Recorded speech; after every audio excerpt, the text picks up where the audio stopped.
हनुमान हा माता अंजनी आणि केसरी यांचा पुत्र होता. लहानपणी त्याला अंजनेय म्हणत. तो खूप चंचल, गोड आणि अत्यंत शक्तिशाली होता. एके दिवशी त्याला खूप भूक लागली. आकाशात चमकणारा सूर्य त्याला मोठा आंबा वाटला. तो मोठी झेप घेऊन आकाशात उडाला. देवांचा राजा इंद्र घाबरला. त्याने वज्राने प्रहार केला. त्यामुळे त्याची हनुवटी सुजली आणि त्याला हनुमान हे नाव मिळाले. या घटनेनंतर अनेक देवांनी त्याला विविध शक्तींचे वरदान दिले. तो अजून बलवान आणि तेजस्वी झाला. मोठा झाल्यावर त्याची भेट राम यांच्याशी झाली. राम आपल्या पत्नी सीतेचा शोध घेत होते. हनुमानाने त्यांची सेवा करण्याची प्रतिज्ञा केली. सीतेचा शोध घेण्यासाठी त्याने समुद्र पार करण्याचे ठरवले.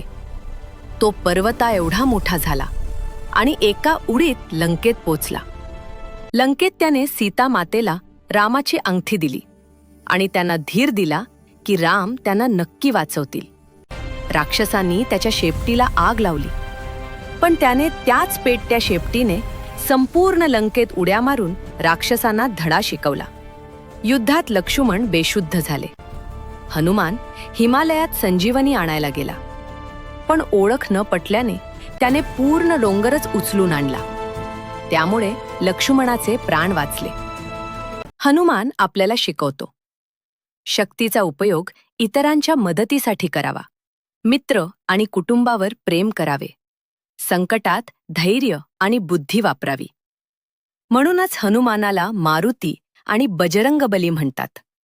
वज्रासारखा बलवान आणि हृदयाने प्रेमळ. Like, share, and subscribe.